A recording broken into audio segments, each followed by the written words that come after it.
할렐루야. 함께 예배하는 우리 모든 가족들에게 하나님의 은혜와 능력과 평강이 넘치기를 주님의 이름으로 축원합니다. 인간은 종교적인 존재입니다. 그렇기 때문에 종교는 역사와 함께, 또 역사는 종교와 함께 공존하여 온 것입니다. 그러니까 역사와 종교, 인간과 종교는 손바닥과 손등이라고 할 수 있을 겁니다. 이에 대하여 종교학적으로 사회학적으로 여러 설명이 가능하겠습니다만 저는 그 이유를 이렇게 설명하고 싶습니다. 우선 인간이 하나님으로부터 창조되었다는 것에서 그 이유를 찾고 싶습니다. 자식이 부모를 존경하고 사랑하고 그리워하며 섬기는 것은 부모로부터 나왔기 때문이요, 부모를 닮았기 때문입니다.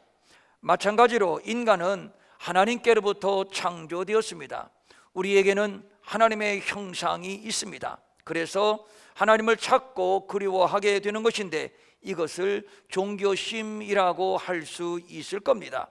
그러므로 인간은 태생적으로 종교적일 수밖에 없다는 것이죠. 두 번째로 인간의 연약성 때문입니다. 인간이 모든 피조물보다 특별하게 창조되어 다스리고 정복할 수 있는 권세를 지니고 있는 것은 맞지만 그렇다고 무엇이든지 할 수 있는 초능력자, 전능자는 아닙니다. 인간이 범죄하여 에덴에서 쫓겨나 하나님께로부터 형벌을 받게 되었는데 이를 창세기 3장 17절은 이렇게 기록해 주고 있습니다. 땅은 너로 말미암아 저주를 받고 너는 내 평생에 수고하여야 그 소산을 먹으리라. 또 이어서 18절과 19절입니다. 땅이 내게 가시덤불과 엉겅퀴를 낼 것이라. 내가 먹을 것은 밭의 채소인즉 내가 흙으로 돌아갈 때까지 얼굴에 땀을 흘려야 먹을 것을 먹으리니 내가 그것에서 취함을 입었음이라. 너는 흙이니 흙으로 돌아갈 것이니라 하시니라. 인간이 아무리 날고 긴다 해봐야 이런 존재밖에는 안 되는 것입니다. 땅은 가시덤불과 엉겅퀴를 내어 우리에게 먹을 것을 호락호락 내어주지를 않습니다. 땅이 저주를 받았기 때문입니다. 그러므로 인간은 살기 위하여 평생 수고하며 이마에 땀을 흘려야 하는 존재이며 결국 흙으로 지음을 받았으니 흙으로 돌아가야 하는 운명입니다. 이렇게 엄청난 문명을 이룬 인간이지만 그래봐야 날마다 땀을 흘려야 하는 피곤하고 곤고한 존재, 그러다 결국 흙에서 왔으니 흙으로 돌아가는 연약한 존재입니다. 인간은 성공 여부를 떠나 생로병 사이의 불안과 두려움을 안고 살아가는 존재입니다. 그래서 물에 빠진 사람이 지푸라기 잡듯이 신을 찾게 되는 것이고, 그래서 종교는 인간의 역사와 함께해 온 것입니다. 현대인들이 믿는 종교는 매우 다양합니다. 열렬하게 종교를 신봉하는 사람일수록 자신이 믿고 있는 종교가 참된 종교이며 진리라고 믿습니다. 이단 사이비에 빠진 자들을 보면 그 열심은 어떤 면에서는 우리가 따라갈 수 없을 정도로 강력한 신앙심을 가지고 있습니다. 그런데 여기에서 중요한 것은 참신, 참 종교입니다. 그렇습니다. 우리 안에는 종교심이 있습니다. 그래서 신을 갈망하고 섬기며 그 신이 우리를 구원하기를 원합니다. 그런데 문제는 이렇게 많은 신들 중에 누가 참 신이며 이렇게 많은 종교 가운데 어떤 종교가 참 종교인가 하는 것입니다. 이 문제는 매우 중요한 문제입니다. 왜냐하면 구원을 받고 복을 받으려고 신을 찾았는데, 그런데 그 신이 우리에게 복을 주지 못한다든가 우리를 구원하지 못하는 신이라면 이것만큼 낭패는 없기 때문입니다. 위대한 철학자 헤겔은 기독교를 가장 고동하며 완성된 종교라고 말을 했습니다. 그렇다면 기독교를 가장 고동하며 완성된 종교라고 믿는다면, 기독교만이 유일한 참 종교라고 믿는다면 우리는 어떻게 이것을 사실이라고 증명할 수 있을까요? 모든 종교가 배타성을 가지고 있기는 합니다만 그 중에서 가장 배타적인 종교는 기독교, 유대교, 이슬람교라고 할 수 있을 겁니다.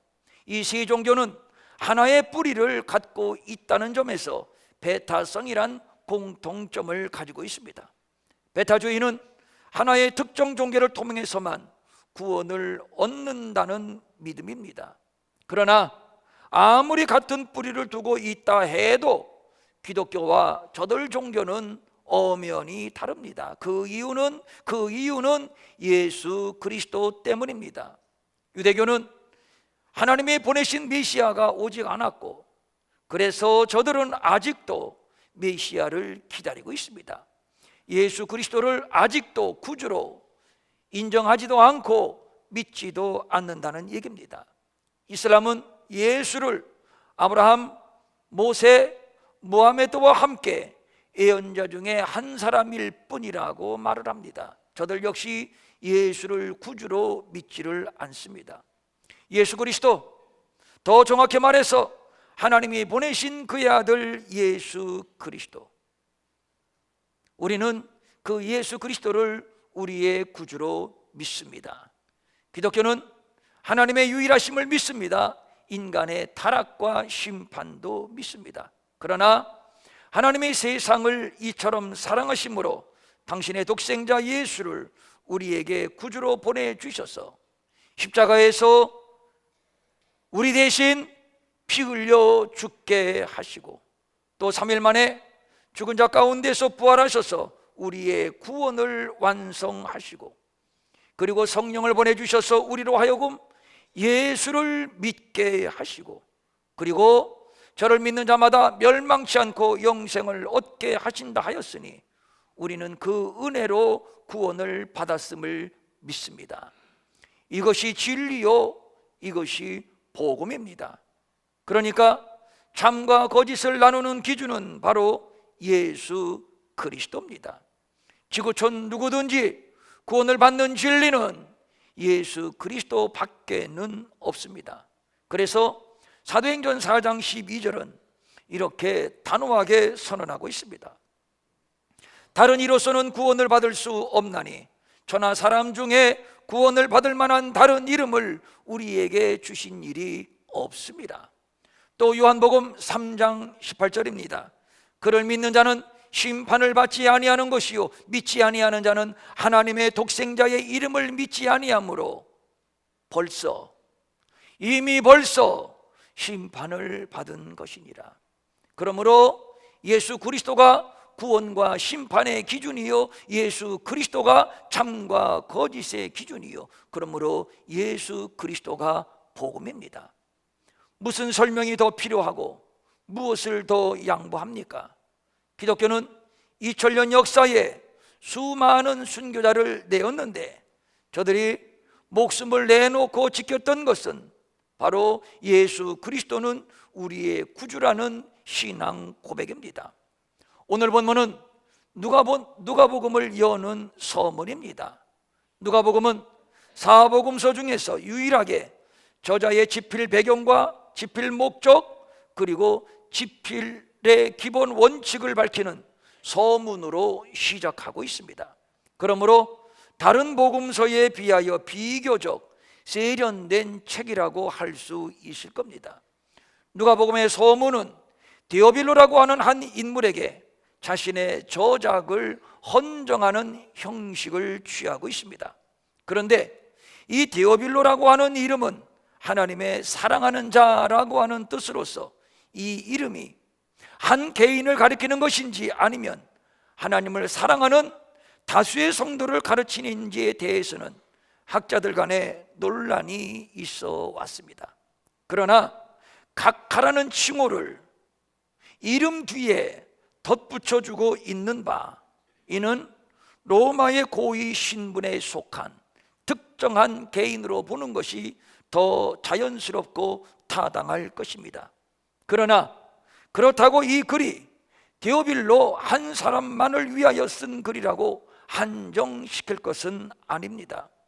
누가복음의 수신자가 데오빌로라고 하는 특정한 한 사람임에는 틀림이 없지만 하나님은 이 글을 통해서 데오빌로와 유사한 형편에 있는 로마 제국 내의 모든 이방 출신의 하나님을 사랑하는 자들이 읽고 지켜야 할 것을 염두에 두고 이 글을 쓰게 하셨다고 봐야 할 것입니다.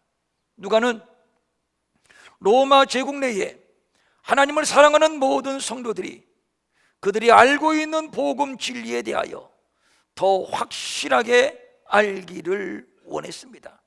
그래서 서문에서 이 글의 목적을 이렇게 밝히고 있습니다. 알고 있는 바를 더 확실하게 하려 함이로다. 알고 있는 바를 더 확실하게 알게 하려 함이로다. 1차적으로 데오빌로를 비롯한 본소의 수신자들이 복음에 대하여 이미 듣고 배운 적이 있다는 사실을 전제로 하여 누가는 이 글을 쓰고 있습니다. 그런데 분명한 것은 저들이 알고 있는 지식, 알고 있는 경험에 더하여 더 분명하고 더 확실하게 정립하여 줄 어떤 필요성을 느껴 이 글을 썼을 겁니다. 당시 데오빌로를 비롯한 이방인 기독교인들은 어떤 체계에 의해서가 아니라 몇 달이 걸쳐 전해지는 구전에 의하여 복음을 듣게 되었을 겁니다. 그러므로 누가가 볼 때 그들이 예수를 믿는다고는 하지만, 예수를 안다고는 하지만 그 진리의 체계가 매우 불안하게 느껴졌을 것입니다. 또 누가가 본서를 기록하던 1세기 후반은 기독교가 부흥의 궤도에 진입을 하기는 했지만 잘못된 소식이 유포되었던 시기이기도 합니다. 따라서 많은 사람들이 예수 그리스도의 복음에 대하여 회의를 갖는 자들도 생겼을 것이고, 실제로 진리에서 이탈하는 자들도 생겼을 겁니다. 그래서 누가는 자신이 직접 붓을 들어 흔들리고 있는 이방 출신 기독교인들에게 자신이 경험한 복음을 확실하고 체계적으로 알릴 필요성을 느꼈던 것이지요. 그것이 무엇입니까? 우선 1절입니다. 1절은 우리 중에 이루어진 사실에 대하여 라고 말하고 있습니다. 여기에서 이루어진 사실은 이미 충분히 성사된 일이라는 의미입니다. 그렇다면 이미 충분히 성사된 일이 무엇인가요? 이는 성경에서 이루어지리라고 말해줘 왔던 하나님의 구속의 성취를 말하는 겁니다. 그 구속의 성취는 곧 예수 그리스도입니다. 좀 더 구체적으로 말하면 그의 죽음과 부활입니다. 이것은 어느 날 갑자기 즉흥적으로 일어난 우연의 사건이 아닙니다. 아담과 하와가 범죄함으로 인해 모든 인류가 죄인이 되어 죽게 되었을 때 하나님은 그때 이미 인류를 구원할 계획을 수립하셨는데 그 계획이 바로 당신의 아들 예수 그리스도입니다. 그러므로 구약 성경은 하나님의 아들 예수가 자기 백성을 죄에서 구원하기 위하여 이 땅에 오실 것이다 라는 예언의 말씀인데, 다르게 말하면 구약은 예수 그리스도가 이 땅에 오는 역사적 과정의 설명이라고 할 수 있을 겁니다. 창세기부터 말라기까지 구약이 39권인데 이 구약은 처음부터 끝까지 하나님의 아들 독생자 예수 그리스도의 오심을 예언하고 있습니다. 그러므로 구약은 예수 그리스도가 이 땅에 오신 발자취의 기록이라고도 할 수 있을 겁니다. 그러므로 1절에 우리 중에 이루어진 사실은 예수 그리스도를 통한 구속 계획의 성취를 말하는 것이지요. 드디어 마침내 구약의 예언을 따라 예수 그리스도가 오셨고, 또 예수 그리스도는 하나님의 계획하신 뜻을 따라 우리의 구속을 이루셨습니다. 십자가에서 말입니다. 이를 요한복음 19장 30절은 이렇게 증언해 주고 있습니다.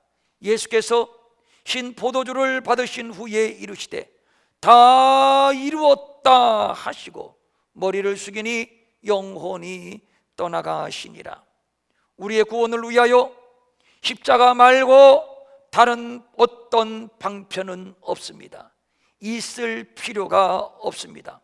왜냐하면 이것이 하나님이 계획하신 유일한 구원의 뜻이며 이를 예수님께서 십자가에서 완벽하게 이루셨기 때문입니다. 예수님은 성경의 예언대로 나시고 성경의 예언대로 사역하시고 성경의 예언대로 죽으셨고 성경의 예언대로 부활하셨습니다. 이것으로 하나님의 구속 계획은 완성되었습니다. 더할 것도 없고 뺄 것도 없습니다. 여기에 더 무엇이 필요하지 않습니다. 많은 사람들은 여기에다가 무엇을 더 추가해야만 할 것 같은 허전함을 느낍니다. 그래도 내가 하나라도 뭔가 해야 할 것이 있지 않겠는가? 아무것도 없습니다. 불안할 것도 없고 허전해야 할 것도 없습니다. 그래서 구원을 하나님의 은혜의 선물이라고 하는 것입니다. 에베소서 2장 8절입니다. 너희는 그 은혜에 의하여 믿음으로 말미암아 구원을 받았으니 이것은 너희에게서 난 것이 아니요 하나님의 선물이라. 또 베드로전서 1장 18절과 19절입니다. 너희 조상이 물려준 헛된 행실에서 대속함을 받은 것은 은이나 금같이 없어질 것으로 된 것이 아니요 오직 흠없고 점없는 어린 양 같은 그리스도의 보배로운 피로 된 것이니라.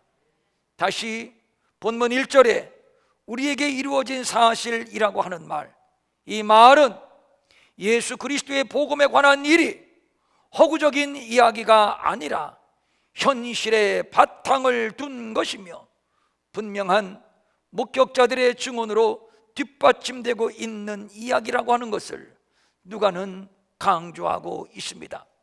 이에 대하여 몇몇의 사람들이 조수를 남겼음을 밝히므로 예수 그리스도에 대한 사건이 역사적 사건임을 확실하게 각인시키고 있습니다. 기독교 진리는 인간이 만들어내고 꾸며낸 허구나 신화가 아닙니다. 기독교의 진리는 명백한 역사성을 가지고 있습니다. 예수님의 부활만 해도 부활하신 예수님이 일시에 500여 명에게 나타나 보이셨다고 기록하고 있고, 그래서 예수님의 무덤은 시신이 없는 빈 무덤입니다. 그대로 내력을 조술하려고 붓을 든 사람이 많은지라. 2절이지요. 그대로 내력을 조술하려고 붓을 든 사람이 많은지라. 예수님의 승천 후 30여 년이 흐르면서 베드로를 비롯한 사도들이 하나 둘씩 순교하게 되자 의식 있는 그리스도인들과 마가와 같은 사도 1세대 제자들은 예수님의 생애와 사역과 가르침을 문서로 기록하여 보존해야 한다는 필요성을 절감하게 되었습니다. 그래서 저들은 저마다 붓을 잡게 되었습니다. 여기에서 내력이라고 하는 단어를 주목합니다. 내력이라고 하는 단어의 의미는 역사적으로 시작과 끝이 분명한 상세한 이야기입니다. 즉 예수가 언제 어디에서 어떻게 탄생했으며 그가 33년의 생애를 살면서 어떤 사역을 했으며 어떤 말씀을 가르쳤으며 또 어떻게 죽었고 그의 결말이 어떠했는지에 대해서 상세한 이야기를 기록하고 있음을 말하고 있습니다. 그러므로 기독교의 진리는 수많은 증인들이 목격하고 체험한 역사적 사실 위에 그 기반을 두고 있는 겁니다. 예수 사건은 가설이나 신화가 아닙니다. 단순히 사람의 머리에서 체계화된 교리도 아닙니다. 예수 그리스도와 관련된 성경의 모든 기록은 역사를 통해서 다 이루어진 것들입니다. 이 연장선상에서 누가는 이 글을 쓰고 있는 것인데 본문 3절입니다. 그 모든 일을 근원부터 자세히 미루어 살핀 나도 디오빌로 각하에게 차례대로 써보내는 것이 좋은 줄 알았노니, 여기서 말하는 근원은 복음의 근원이라고 하는 의미입니다.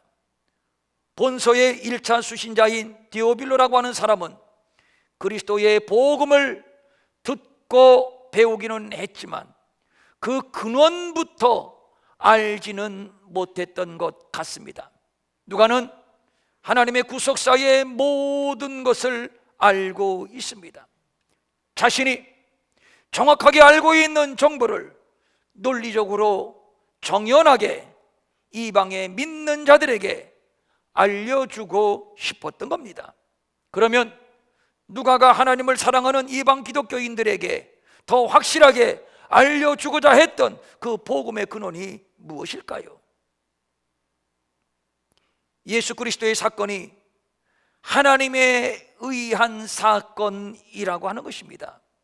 누가복음 1장 26절 이하는 예수 그리스도의 탄생을 예고하는 장면인데, 우선 천사가 마리아에게 하는 말이 이것입니다. 32절이죠. 그가 큰 자가 되고 지극히 높으신 이의 아들이라 일컬어질 것이요 주 하나님께서 그 조상 다윗의 왕위를 그에게 주시리니. 하나님은 자기 아들 예수 그리스도에게 다윗의 왕권을 주셨습니다. 그러니까 다윗이 가지고 있는 왕권은 스스로 쟁취해서 얻은 것이 아니라 하나님께로부터 주어진 것이라는 것이죠. 또 35절입니다.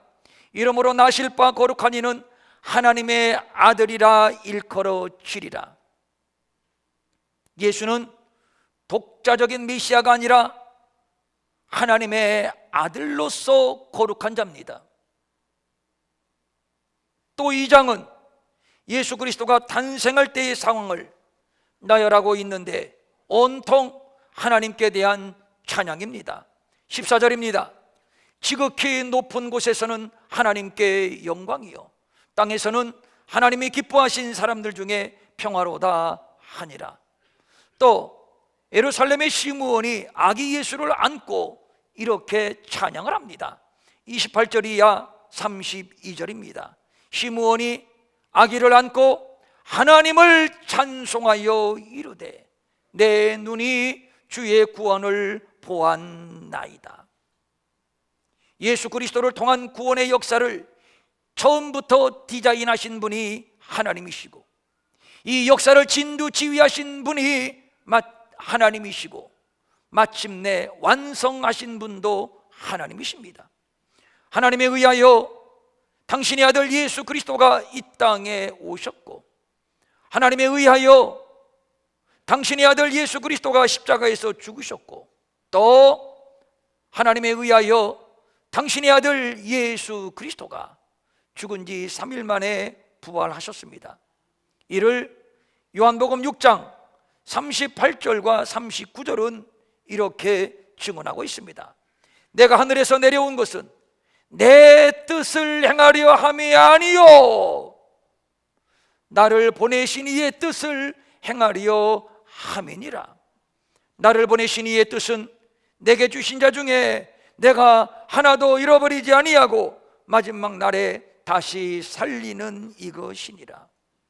구속사의 근원은 하나님이십니다. 그 하나님이 누굽니까? 다시 2장 14절입니다. 지극히 높은 곳에서는 하나님께 영광이요 땅에서는 하나님이 기뻐하심을 사람들 중에 평화로다 하니라. 지극히 높은 곳에 계시는 인간이 생각할 수 없는 가장 높은 곳에 계시는 하나님을 말하는 겁니다. 우주 만물을 창조하시고 다스리시는, 영광과 존귀와 권세를 받으시기에 합당하신 지극히 높은 곳에 계시는 오직 유일하신 참 하나님이십니다. 그분은 영원 전부터 계셔서 우주와 만물을 창조하셨습니다. 그분은 전능자입니다. 주기도문이 하늘에 계신 우리 아버지여로 시작하는데, 여기에서 하늘이 어디입니까? 하나님이 계신 지극히 높은 곳이며, 이 지극히 높은 곳은 피조 세계와 구별되는 하나님이 계시는 하나님의 영광스러운 영역을 말하는 겁니다. 우리의 구원은 이 지극히 높은 곳에 계시는 하나님으로부터 말미암은 것입니다. 이를 에베소서 1장 11절은 이렇게 말하고 있습니다. 모든 일을 그의 뜻의 결정대로 일하시는 이의 계획을 따라 우리가 예정을 입어 그 안에서 기업이 되었으니. 문장이 좀 어렵습니다만 한마디로 우리의 구원은 하나님의 뜻이며 우리의 구원은 하나님의 계획이었다는 겁니다. 그 뜻과 계획 안에서 우리의 구원이 결정된 겁니다. 이것을 본문 3절은 근원이라는 단어로 표현하고 있는 것이죠. 우리의 구원의 근원은 하나님이십니다. 내가 수고하고 노력해서 얻은 것도 아닙니다. 하나님께로부터 값없이 주어진 은혜의 선물입니다. 모든 것이 그분의 뜻이며 모든 것이 그분의 계획입니다. 그 뜻과 계획을 따라 당신의 아들이 이 땅에 온 것이며, 그 뜻과 계획을 따라 십자가로 말미암아 구속을 완성한 것이며, 오늘도 그 뜻과 계획을 따라 누구든지 저를 믿기만 하면 멸망치 않고 영생을 얻습니다. 옳고 그름을 분별하며 정통과 이단을 구별하는 오직 유일한 기준은 다른 것 없습니다. 예수 그리스도입니다. 정확히 말하면 하나님의 아들 독생자 예수 그리스도입니다. 이것이 우리의 구원의 근원입니다. 누가는 사도 바울의 수종자요 둘도 없는 동역자로서 오랫동안 바울과 함께 했습니다. 누가는 바울이 로마 감옥에서 최후를 맞이할 때에 유일하게 그의 곁에 있던 자였습니다. 그만큼 누가는 바울을 사랑했고 바울을 존경했습니다. 그러나 이 사실 기억해야 합니다. 아무리 그래도 누가의 신앙 초점은 바울이 아니라 예수 그리스도였습니다. 바울에게서 배우고 바울에게서 들었고 또 바울의 동역자요 또 의사로서 최후까지 바울의 곁을 지켰지만, 그러나 바울은 누가의 신앙의 근원이 아니었습니다. 누가가 고백했던 신앙의 근원은 오직 예수 그리스도였습니다. 그래서 그는 오래전부터 예수 그리스도에 대하여 기록하기 위해 준비해 왔던 것이며, 그래서 이렇게 말합니다. 그 모든 일을 근원부터 자세히 살핀 나도.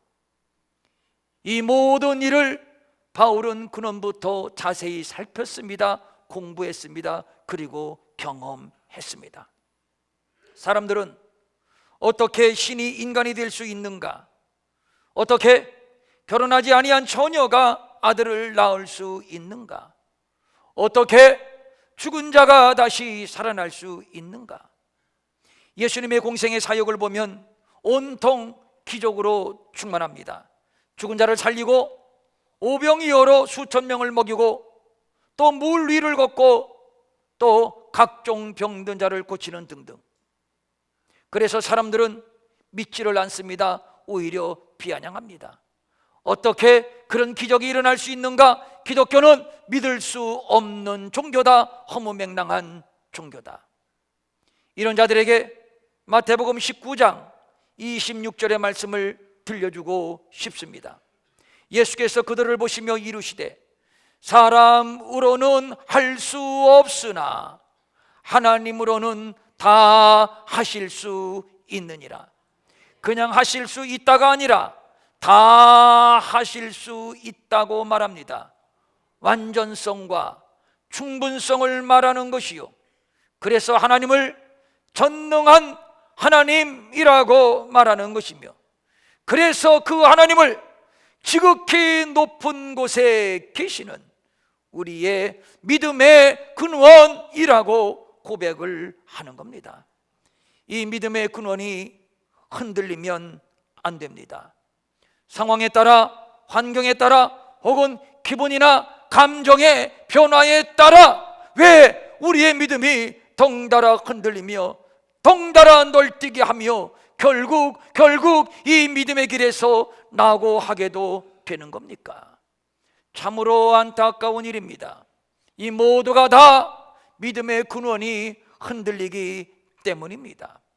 살아계신 하나님, 지극히 높은 곳에 계시는 높고 위대하고 전능하시며 거룩하시며 영화로우시며 오직 유일하신 참 하나님, 그의 아들 예수 그리스도가 나를 사랑하사 나를 구원하기 위하여 친히 육신의 몸을 입고 이 땅에 오셨고, 그리고 십자가에서 나 대신 물과 피를 다 흘리셨고, 그리고 부활하사 저를 믿으면 죽어도 살고 영원히 죽지 않는 영생을 약속하신 것, 이것이 결코 흔들릴 수 없는 우리의 믿음의 근원입니다. 본문에서 누가는 이방인 성도들이 이 믿음의 근원을 더 확실하게 하여 흔들림이 없기를 원하여 누가복음을 기록한 것이며, 오늘 누가복음을 펴들고 있는 우리에게도 동일하게 일깨우고 있습니다. 사랑하는 내 백성들아, 평촌 일회교회의 모든 성도들아, 너희의 믿음의 근원을 더 확실하게 하려 함이라. 사랑하는 성도님들, 흔들리지 맙시다. 성경의 모든 사건의 기록은 역사적 사실이요 진리입니다. 2000년 교회사에서 수많은 순교자가 피 흘려 이 진리를 수호했고, 우리도 이 길을 따라가는 또 다른 데오빌로입니다. 하나님, 그리고 그의 아들 예수 그리스도는 항상 그 자리에서 오늘도 우리의 구원을 이루어 가고 계십니다. 흔들림이 없이, 결코 흔들림이 없이 우리의 믿음의 근원 되시는 성부, 성자, 성령 하나님을 바라보면서 끝까지 승리롭게 이 길을 걸어가는 참 믿음의 성도들 되시기를 주님의 이름으로 축원합니다. 축원합니다. 아멘. 일어나셔서 함께